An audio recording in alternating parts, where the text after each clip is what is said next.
嗨，这集是重要的灵性知识大科普，也是想成为超级玩家的人必看的一集。为什么呢？其实很多人都不知道，超级玩家是有层次之分的。有些人可能听到其他的书籍或网络上的资讯，有提到超级玩家或游戏玩家，就以为跟墨子讲的超级玩家是一样的。No。或是有一个人，他显化了财富自由，过上自己理想的生活。越是有钱、越功成名就的人，大家就误会那就是墨子讲的真正的超级玩家，会觉得哇，原来在墨子讲超级玩家之前，就已经有人活出超级玩家的生活了耶。其实还不是哦，或是有很多书籍或是网络的资讯会跟大家分享有关金钱的秘密、显化的秘密等等，也以为跟墨子说的超级玩家是一样的，这些都还不是墨子讲的真正的超级玩家哦。其实是怎样，我们就会说怎样。我们跟大家说这些内容都是这世界上未出现过的内容，就真的是这世界全新诞生的思想。墨子讲的其实是更深的，但是是用很简单的话去解说，只是可能每个人的滤镜不同，理解程度不同，看双生子夜影片的集数不同，或是可能会先入为主，以旧有的认知看待新的事物，就有可能不一定完全100%的理解墨子的原意。巧巧知道，其实很多人对于墨子说的超级玩家都有不同层次上的理解。于是这集我们要更深入的解说6种不同层次的超级玩家，然后这也是为墨子未来出的新书做铺陈，让大家之后能更精准的理解墨子的原意，避免误会墨子说的跟大家之前听过的是一样的，以为自己都懂了，然后就错过这世界在2021年全新诞生的新思想，那就很可惜了。所以如果是想切入墨子说的真正的超级玩家，而不是其他谈的比较浅层的超级玩家的朋友，真的不要错过这一集哦。那6种不同层次的超级玩家，就由墨子来解说吧。好，现在由我来讲解一下超级玩家的6种层次。我们先对超级玩家这个词稍微去理解一下，什么叫做超级玩家呢？也就是说，活在这个世界上，不是用一种过生活的态度来进行生活，而是用一种游玩的心态来进行生活的，才叫做玩家。那至于超级2个字，到底超级到什么地步叫做超级呢？我们就来一层一层的解释如何变成一个所谓的超级玩家。那一开始我们就解释最浅的一种玩家的状态。我们都知道有一种说法，我们活在世上，我们不要管我们能赚多少钱，我们也不要管说我们能够做些什么事情，我们就尽量的去做我们喜欢的事情，这样子我们就会活得很愉快。比如说我的工作，我喜欢骑摩托车，那我可能就可以去送 Uber 啊，作为这样的一个事情。我很喜欢开车，那我可以去做 Uber 的司机或者计程车司机，或者进一步去参加比赛，赛车手也都可以，就去做自己生活中自己想玩的那个层面。那这样的玩就成为了一个玩家，虽然他不一定会变成一个很多财富的人，但是至少他的生活是过得愉快的。这就是我们讲的第1个层次的玩家，就是做他喜欢做的事情，就是这样。例如拍影片啊，拍影片啊，这样也是一个超级玩家。所以你很喜欢拍影片？我很喜欢跟大家分享一些我所知道的事情。喜欢分享，不是吗？喜欢分享。对啊，任何职业其实都是可以以一种分享的心态去做这样子。与你分享的快乐，生活独自拥有，至今我仍深深感动。又来了。分享。好，那我们来继续谈一下第2个层次。刚刚这个层次，第1个层次呢，他生活的蛮愉快的，但是他没有办法说想做什么就做什么，因为他可能在财富上会不是那么的丰盛，所以在第2个层次的状态呢，他可能就会想说，我会带着很丰盛很富裕的生活来生活，那我就要赚很多的钱。这样的状态他就会利用各种的管道来想办法赚到钱。比如说他去做一些投资啊，比如说他去做生意啊，他会用各种方式想办法去赚到钱。他有了这个出发点之后，然后他就会朝着这个出发点前进，无形中就会显化出赚钱的方式来提供他自己这个丰盛的管道，然后他就会很努力的拼命的去赚钱，做生意啊等等。我在努力啊。你在努力的干扰我吗？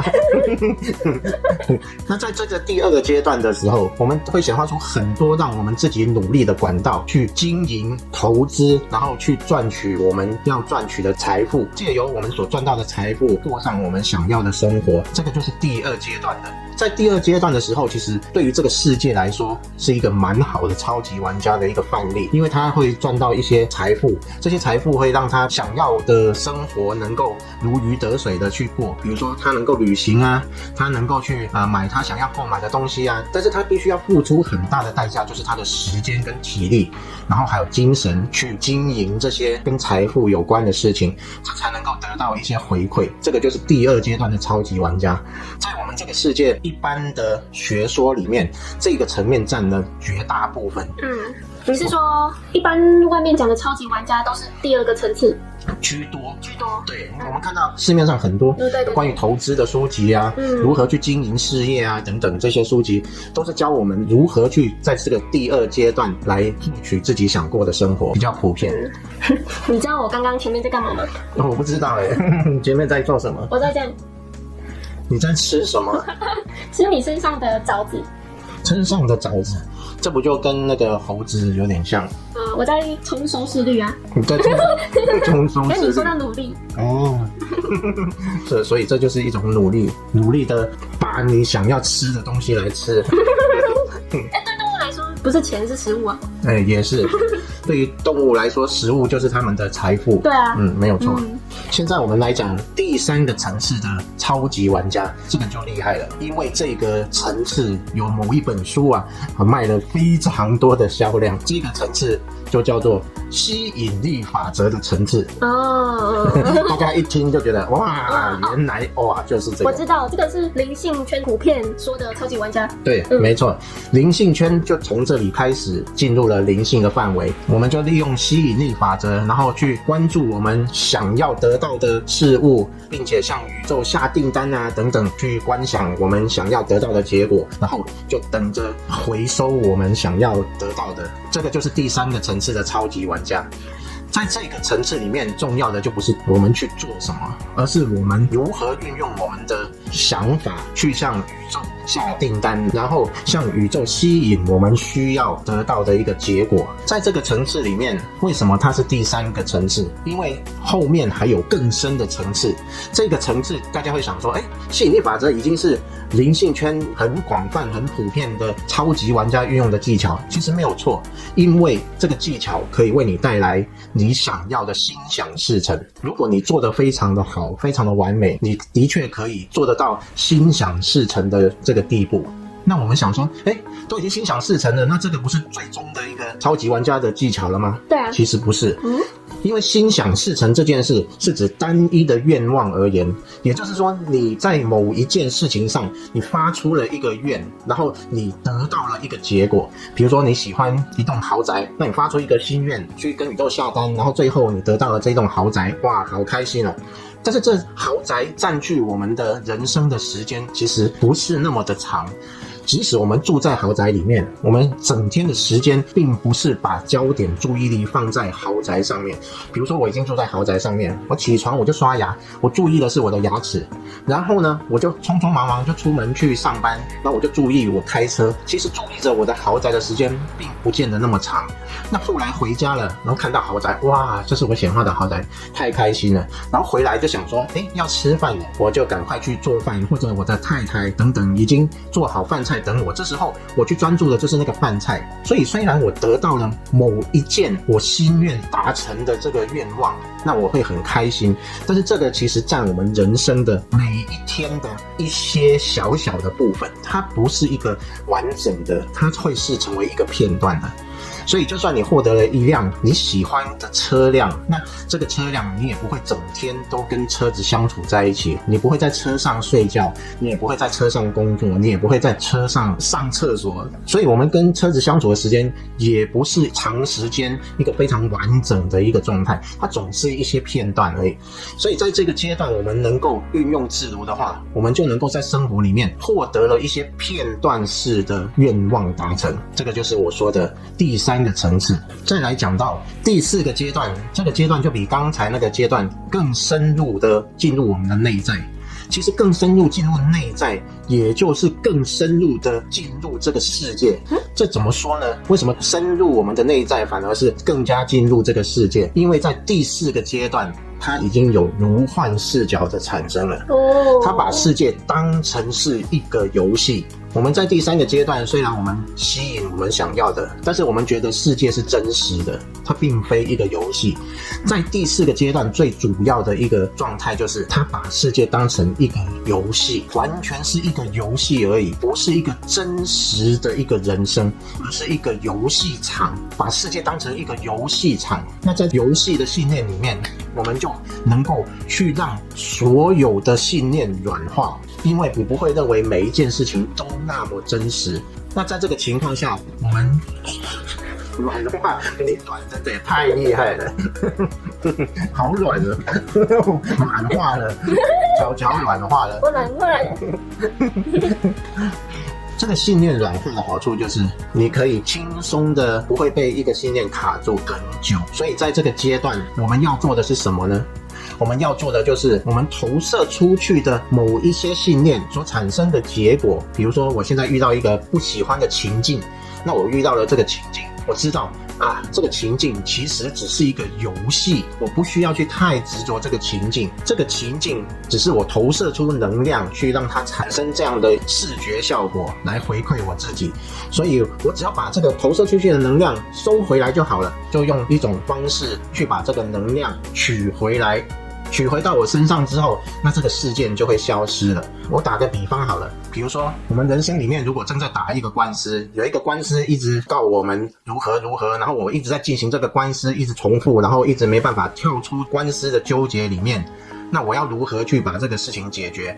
因为我知道这一切只是我投射出信念能量所产生的一个现象，然后来回馈自己，我就很清楚知道说，我只要把这个能量取回来，我就能够让这个现象消失。所以我就将这个现象投射出去的能量不断的取回，不断的取回之后，这个现象就会慢慢消落，慢慢消落，然后就会不见了。这个就是在这个第4个阶段最重要的一个部分。在这样的状况下，我们一直收回我们不想要的能量，生活的一些不愉快的负面的状况就会越来越少，然后我们就会越来越活得如鱼得水。这个就是在这个阶段的一个最主要的部分。有谈到这个第4阶段的书，在这个世界我也只看过1本，再深也没有了。但是搞不好你现在已经分享出来了，搞不好世界就会有人开始谈论第4层之后的第5层、第6层的超级玩家了。因为这一集你已经提出这世界没有人提出的新思想了，就是第5层、第6层的超级玩家。没问题。我们现在就来继续介绍第5层次的超级玩家。刚刚第4个阶段的这个超级玩家，他已经把这个世界看成是一个虚拟的，是一个游戏。那在第5个层次的时候，他能够理解的会比这个更深入。深入到什么层次呢？他知道每一个现象的产生都是由自己的信念投射所造成的。那这个理解就非常的深了。那在这个理解非常深的状况下，他投射出的每一个信念，他自己都希望去审视他的信念，去看看自己到底升起了一些什么信念，然后会产生什么现象，并且他会按照现象像一面镜子一样去反观自己到底是什么信念所产生的回来的一个现象。那这个现象他就可以知道自己到底是什么信念投射去产生的，然后借由这个反观自己的信念，他去消融自己不要的信念。所以在这个阶段里面，他不断的去看自己的信念，不断觉察自己的信念，然后去看自己到底升起了什么信念呢？到底现象这样出现的时候，我是用什么信念去产生它的啊？借由这样子去改变这个信念。所以在这个阶段里面，他会不断的去看到自己内在升起的信念。这个阶段已经是一个非常深入自己内在的超级玩家的状态。那在这个阶段，他能够常常的利用自己的信念去显化自己想要的，并且能够消化自己不要的信念。在这个阶段就是这样子完成的。这个阶段的超级玩家非常的稳定，因为他能够清楚的看到自己的信念。但是这个层次的超级玩家还不是一个最就近的超级玩家。我们现在就来讲最就近的超级玩家，第6个层次的超级玩家。他有一个先决条件，就是必须先登出。所以你没有登出的话，你就没有办法达到第6层次的超级玩家。为什么要先登出呢？我现在开始讲的就是第6层次的超级玩家他的一个状态。你登出了之后，你跟你自己的人物产生的距离，所以你是站在觉察来看着你原本所认为的那个自己在运作，也就是你真正的跳出了这个游戏，真正的坐在玩家的位置来看待荧幕里面的那个角色在运作。这个跟之前的所有层次都不一样的地方就是这里，因为前面所有的阶段你所认为的自己都是原本的自己。比如说我认为我是墨子，我就会认为墨子现在投射出一个信念，所以墨子要消化自己的信念，我要消化自己的信念，那个我的立足点是在墨子身上。但是第6层次立足点并不是在墨子身上，而是在一个觉察的角色，在这个觉察这个位置看着原来的那个墨子在运作。各位要听清楚，所以我非常清楚的看到墨子只是我观察的对象，也就是我终于成为了一个真正的玩家。这个玩家坐在那里操纵着墨子来在这个世界上运作，而这个世界上当然也就是被这个觉察所看着的游戏场。所以这个角色非常清楚的把立足点定在觉察上。那当这个墨子不是我的时候，墨子每一分每一秒所产生的这个信念都能被这个觉察看得清清楚楚。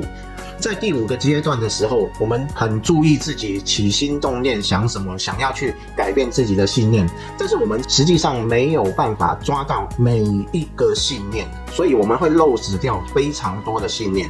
但是在第6个阶段，信念不管如何升起，我都已经站在觉察的位置，看到信念的升起跟信念的落下，所以随时每一个信念上来，我都能发现它，并且我可以随时去改变它。所以随时能够改变每一个信念，这就代表我随时能够改变我生命中发生的一切现象。各位听到这里就完全明白，第6个阶段的玩家是一个真正的超级玩家。整个生命所有的现象随时能够改动，也就是说你真正的操纵了你生命的完全所有现象，整个生命你都是完全的操纵。这个必须登出，而且登出一段时间，站在稳定的觉察之后才能办到的。所以我鼓励大家，如果真正要成为一个超级玩家，登出是你必备的条件。你真正登出之后，你就可以站在真正玩家的位置来玩你原来的角色跟人生游戏，并且你随时可以改动信念而显化出不同的现象。这样听起来是不是非常的过瘾？这些才是墨子说的真正的超级玩家哦。对，也就是这世界从未出现过的新思想，就是跟一般普遍的过自己理想的生活啊，或是变成一个超有钱的人啊，或是如幻视角啊等等，这些其实都还不是超级玩家，但是那些却是这世界很普遍的。大家以为这就是超级玩家了，其实还不是。就是你即使变成一个有钱人，然后你生活过得很舒服、很轻松，财富自由，但是这些其实都还是一个故事，你其实还是被故事玩的，而不是真的去玩故事，是这样吗？没有错。对，你就算是一个很有钱人哦，或是在这世界是有名有利的、很出人头地的，其实你还是在被游戏玩，而不是玩游戏。所以请大家继续看下去，墨子分享的都是自身体会所分享的，所以你在外面绝对不会听到讲的跟墨子一模一样的，这世界从未出现过的新思想。因为墨子用很简单的语言去分享这些正法，那就是希望越来越多人知道这些新思想跟正法，然后可能从第1层、第2层、第3层、第4层进入到更深的第5层、第6层的超级玩家。那如果想一起推动，让全世界的人都成为第6层的超级玩家，真正的超级玩家的朋友们，可以多多分享这部影片给你的亲朋好友，顺便按个赞。那如果有什么问题，可以在下方留言。那么墨子的新书会在2021年4月到6月之间发行，这本书会更深入的让大家了解什么是超级玩家，什么是登出，就是一本游戏攻略书，里面有很多这世界从未有的内容分享给大家。那么这集就分享到这里咯，下次见，拜拜。拜拜。